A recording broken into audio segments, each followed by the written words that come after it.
ओम शांति। 23 अप्रैल 2025। बाबा के महावाक्य। मीठे बच्चे, अब नाटक पूरा होता है, वापस घर जाना है। कलयुग अंत के बाद फिर सतयुग रिपीट होगा। यह राज सभी को समझाओ। प्रश्न: आत्मा पाठ बजाते बजाते थक गई है, थकावट का मुख्य कारण क्या है? उत्तर: बहुत भक्ति की, अनेक मंदिर बनाए, पैसा खर्च किया, धक्के खाते खाते सतो प्रधान आत्मा तमो प्रधान बन गई। तमो प्रधान होने के कारण ही दुखी हुई। जब किसी बात से कोई तंग होता है तब थकावट होती है। अभी बाप आए हैं सब थकावट मिटाने। ओम शांति। रूहानी बाप बैठ बच्चों को समझाते हैं। उनका नाम क्या है? शिव। यहाँ जो बैठे हैं तो बच्चों को अच्छी रीति याद रहना चाहिए। इस ड्रामा में जो सबका पाठ है वह अब पूरा होता है। नाटक जब पूरा होने पर होता है तो सभी एक्टर्स समझते हैं कि हमारा पाठ अब पूरा होता है, अब जाना है घर। तुम बच्चों को भी बाप ने अभी समझ दी है। यह समझ और कोई में नहीं है। अभी तुम्हें बाप ने समझदार बनाया है। बच्चे, अब नाटक पूरा होता है। अब फिर नए सिर चक्कर शुरू होना है। नई दुनिया में सतयुग था, अभी पुरानी दुनिया में यह कलयुग का अंत है। यह बातें तुम ही जानते हो जिनको बाप मिला है। नए जो आते हैं तो उनको भी यह समझाना है। अब नाटक पूरा होता है, कलयुग अंत के बाद फिर सतयुग रिपीट होना है। इतने सब जो हैं उनको वापस जाना है अपने घर। अब नाटक पूरा होता है। इससे मनुष्य समझ लेते हैं कि प्रलय होती है। अभी तुम जानते हो पुरानी दुनिया का विनाश कैसे होता है। भारत तो अविनाशी खंड है। बाप भी यहाँ ही आते हैं। बाकी और सब खंड खलास हो जाएंगे। यह ख्यालात और कोई की बुद्धि में आ नहीं सकते। बाप तुम बच्चों को समझाते हैं, अब नाटक पूरा होता है, फिर रिपीट करना है। आगे नाटक का नाम भी तुम्हारी बुद्धि में नहीं था। कहने मात्र कहते थे यह सृष्टि नाटक है जिसमें हम एक्टर्स हैं।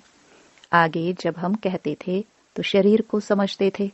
अब बाप कहते हैं अपने को आत्मा समझो और बाप को याद करो। अब हमको वापस घर जाना है, वह है स्वीट होम। उस निराकारी दुनिया में हम आत्माएं रहती हैं।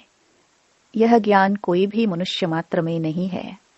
अभी तुम संगम पर हो, जानते हो अभी हमको वापस जाना है। पुरानी दुनिया खत्म हो तो भक्ति भी खत्म हो। पहले पहले कौन आते हैं, कैसे यह धर्म नंबरवार आते हैं, यह बातें कोई शास्त्रों में नहीं है। यह बाप नई बातें समझाते हैं। यह और कोई समझा न सके। बाप भी एक ही बार आकर समझाते हैं। ज्ञान सागर बाप आते ही एक बार हैं, जबकि नई दुनिया की स्थापना, पुरानी दुनिया का विनाश करना है। बाप की याद के साथ यह चक्कर भी बुद्धि में रहना चाहिए। अब नाटक पूरा होता है, हम जाते हैं घर। पाठ बजाते बजाते हम थक गए हैं, पैसा भी खर्च किया। भक्ति करते करते हम सतो प्रधान से तमो प्रधान बन गए हैं। दुनिया ही पुरानी हो गई है। नाटक पुराना कहेंगे? नहीं, नाटक तो कभी पुराना नहीं होता। नाटक तो नित्य नया है, यह चलता ही रहता है। बाकी दुनिया पुरानी होती है, हम एक्टर्स तमो प्रधान दुखी हो जाते हैं, थक जाते हैं। सतयुग में थोड़े ही थकेंगे। कोई बात में थकने व तंग होने की बात नहीं। यहाँ भी अनेक प्रकार की तंगी देखनी पड़ती है। तुम जानते हो यह पुरानी दुनिया खत्म होनी है। संबंधी आदि कुछ भी याद नहीं आनी चाहिए। एक बाप को ही याद करना चाहिए जिससे विकर्म विनाश होते हैं। विकर्म विनाश होने का और कोई उपाय नहीं है। गीता में भी मन मनाभव अक्षर है, परंतु अर्थ कोई समझ ना सके। बाप कहते हैं मुझे याद करो और वर्षे को याद करो। तुम विश्व के वारिस अर्थात मालिक थे। अभी तुम विश्व के वारिस बन रहे हो, तो कितनी खुशी होनी चाहिए। अभी तुम कौड़ी से हीरे मिसल बन रहे हो। यहाँ तुम आए ही हो बाप से वर्षा लेने। तुम जानते हो, जब कलाएं कम होती हैं, तब फूलों का बगीचा मुरझा जाता है। अभी तुम बनते हो garden of flower. Satyug garden है तो कैसा सुंदर है। फिर धीरे धीरे कला कम होती जाती है। 2 कला कम हुई, गार्डन मुरझा गया। अभी तो कांटों का जंगल हो गया है। अभी तुम जानते हो, दुनिया को कुछ भी पता नहीं है। यह नॉलेज तुमको मिल रही है। यह है नई दुनिया के लिए नई नॉलेज। नई दुनिया स्थापन होती है। करने वाला है बाप। सृष्टि का रचयिता बाप है। याद भी बाप को ही करते हैं कि आकर हेवन रचो, सुखधाम रचो, तो जरूर दुखधाम का विनाश होगा ना। बाबा रोज रोज समझाते रहते हैं। उसको धारण कर फिर समझाना है। पहले पहले तो मुख्य बात समझानी है, हमारा बाप कौन है, जिससे वर्षा पाना है। भक्ति मार्ग में भी गॉड फादर को याद करते हैं कि हमारे दुख हरो, सुख दो। तो तुम बच्चों की बुद्धि में भी स्मृति रहनी चाहिए। स्कूल में स्टूडेंट्स की बुद्धि में नॉलेज रहती है, न कि घर बार। स्टूडेंट लाइफ में धंधे धोरी की बात रहती नहीं, स्टडी ही याद रहती है। यहाँ तो फिर कर्म करते, गृहस्थ व्यवहार में रहते, बाप कहते हैं यह स्टडी करो। ऐसे नहीं कहते कि सन्यासियों के मुआफिक घर बार छोड़ो। यह है ही राजयोग, यह प्रवृत्ति मार्ग है। सन्यासियों को भी तुम कह सकते हो कि तुम्हारा है हठयोग, तुम घर बार छोड़ते हो। यहाँ वह बात नहीं है। यह दुनिया ही कैसी गंदी है, क्या लगा पड़ा है। गरीब आदि कैसे रहे पड़े हैं, देखने से ही नफरत आती है। बाहर से जो विजिटर आदि आते हैं तो उन्हों को तो अच्छे अच्छे स्थान दिखाते हैं। गरीब आदि कैसे गंद में रहे पड़े हैं, वह थोड़े ही दिखाते हैं। यह तो है ही नरक, परंतु उनमें भी फर्क तो बहुत है ना। साहूकार लोग कहाँ रहते हैं, गरीब कहाँ रहते हैं, कर्मों का हिसाब है ना। सतयुग में ऐसी गंदगी हो नहीं सकती। वहां भी फर्क तो रहता है ना। कोई सोने के महल बनाएंगे, कोई चांदी के, कोई ईंटों के। यहाँ तो कितने खंड हैं, एक यूरोप खंड ही कितना बड़ा है। वहां तो सिर्फ हम ही होंगे। यह भी बुद्धि में रहे तो हर्षितमुख अवस्था हो। स्टूडेंट की बुद्धि में स्टडी ही याद रहती है। बाप और वर्षा, यह तो समझाया है, बाकी थोड़ा समय है। वह तो कह देते लाखों हजारों वर्ष। यहाँ तो बात ही 5000 वर्ष की है। तुम बच्चे समझ सकते हो, अभी हमारे राजधानी की स्थापना हो रही है। बाकी सारी दुनिया खत्म होनी है। यह पढ़ाई है ना। बुद्धि में यह याद रहे, हम स्टूडेंट हैं, हमको भगवान पढ़ाते हैं, तो भी कितनी खुशी रहे। यह क्यों भूल जाता है? माया बड़ी प्रबल है, वह भुला देती है।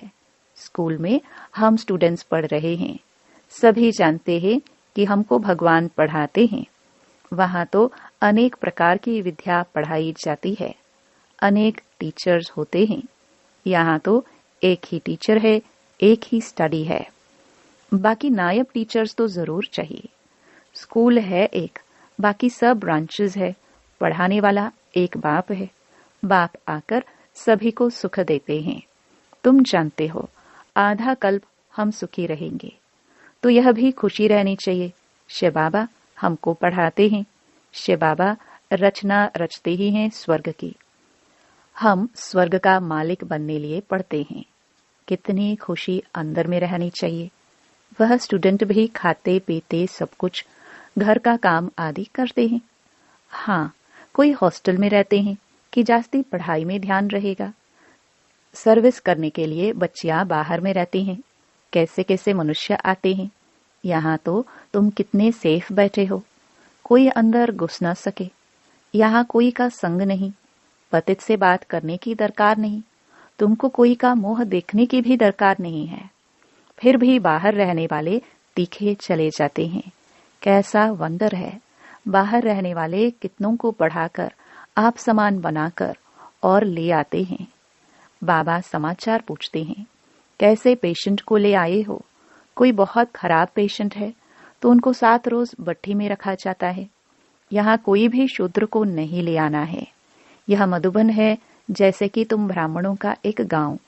यहाँ बाप तुम बच्चों को बैठ समझाते हैं, विश्व का मालिक बनाते हैं। कोई शूद्र को ले आएंगे तो वह वाइब्रेशन खराब करेगा। तुम बच्चों की चलन भी बहुत रॉयल चाहिए। आगे चल तुमको बहुत साक्षात्कार होते रहेंगे। वहां क्या क्या होगा, जानवर भी कैसे अच्छे अच्छे होंगे, सब अच्छी चीजें होंगी। सत्य की कोई चीज यहाँ हो ना सके, वहां फिर यहाँ की चीज हो ना सके।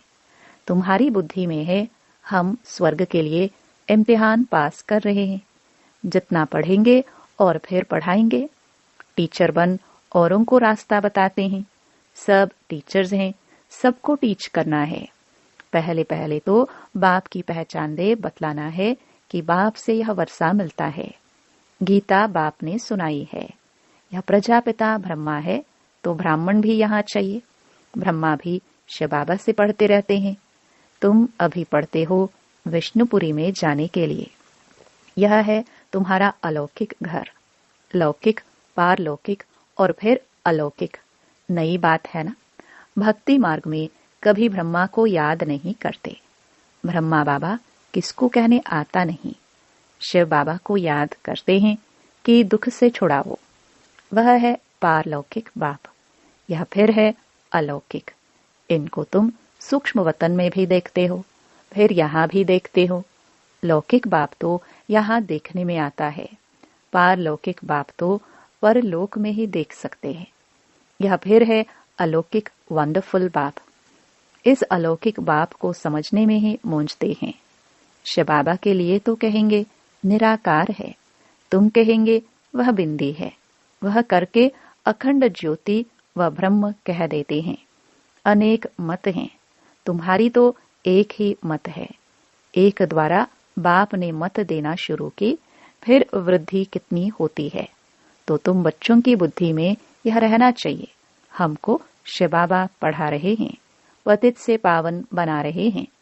रावण राज्य में जरूर पतित तमो प्रधान बनना ही है। नाम ही है पतित दुनिया। सब दुखी भी हैं। तब तो बाप को याद करते हैं कि बाबा हमारे दुख दूर कर हमको सुख दो। सब बच्चों का बाप एक ही है। वह तो सबको सुख देंगे ना। नई दुनिया में तो सुख ही सुख है, बाकी सब शांति धाम में रहते हैं। यह बुद्धि में रहना चाहिए। अभी हम जाएंगे शांति धाम।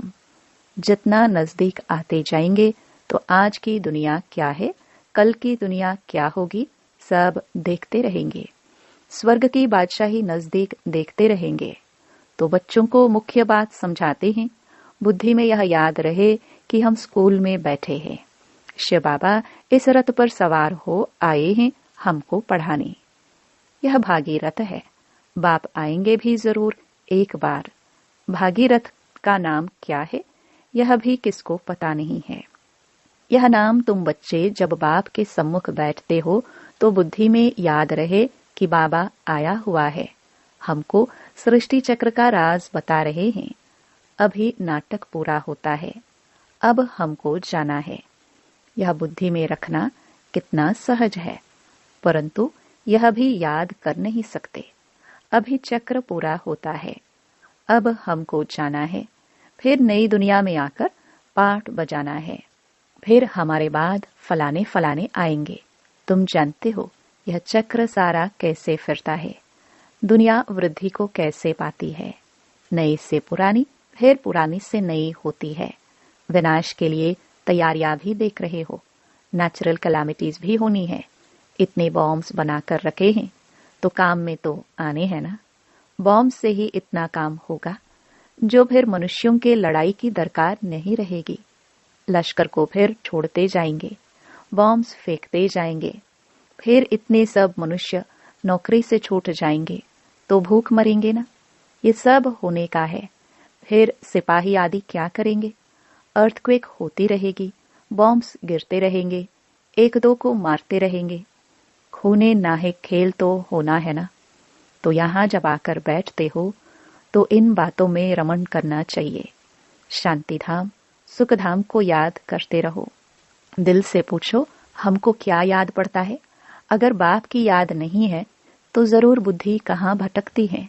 विक्रम भी विनाश नहीं होंगे, पद भी कम हो जाएगा। अच्छा, बाप की याद नहीं पहरती तो चक्कर का सिमरण करो तो भी खुशी चढ़े, परंतु श्रीमत पर नहीं चलते, सर्विस नहीं करते तो बाप दादा की दिल पर भी नहीं चढ़ सकते। सर्विस नहीं करते तो बहुतों को तंग करते रहते हैं।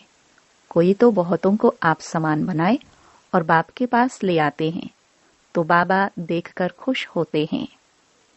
अच्छा, मीठे मीठे सिखिलदे बच्चों प्रति माता पिता बाप दादा का याद प्यार और गुड मॉर्निंग। रूहानी बाप की रूहानी बच्चों को नमस्ते। धारणा के लिए मुख्य सार। पहला, सदा हर्षित रहने के लिए बुद्धि में पढ़ाई और पढ़ाने वाले बाप की याद रहे। खाते पीते सब काम करते पढ़ाई पर पूरा ध्यान देना है।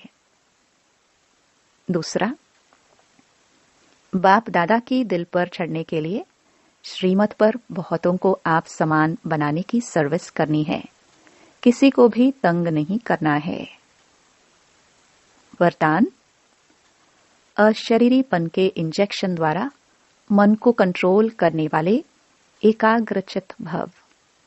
जैसे आजकल अगर कोई कंट्रोल में नहीं आता है, बहुत तंग करता है, उछलता है या पागल हो जाता है, तो उनको ऐसा इंजेक्शन लगा देते हैं जो वह शांत हो जाए। ऐसे अगर संकल्प शक्ति आपके कंट्रोल में नहीं आती तो अशरीरीपन का इंजेक्शन लगा दो, फिर संकल्प शक्ति व्यर्थ नहीं उछलेगी, सहज एकाग्रचित हो जाएंगे। लेकिन यदि बुद्धि की लगाम बाप को देकर फिर ले लेते हो तो मन व्यर्थ की मेहनत में डाल देता है। अब व्यर्थ की मेहनत से छूट जाओ। स्लोगन, अपने पूर्वज स्वरूप को स्मृति में रख सर्व आत्माओं पर रहम करो। अव्यक्त इशारे, कंबाइंड रूप की स्मृति से सदा विजयी बनो। जैसे शरीर और आत्मा दोनों कंबाइंड होकर कर्म कर रही हैं, ऐसे कर्म और योग दोनों कंबाइंड हो। कर्म करते याद ना भूले और याद में रहते कर्म ना भूले, क्योंकि आपका टाइटल ही है कर्म योगी। कर्म करते याद में रहने वाले सदा न्यारे और प्यारे होंगे, हल्के होंगे। नॉलेजफुल के साथ साथ पावरफुल स्टेज पर रहो। नॉलेजफुल और पावरफुल, यह दोनों स्टेज कंबाइंड हो तब स्थापना का कार्य तीव्र गति से होगा। ओम शांति।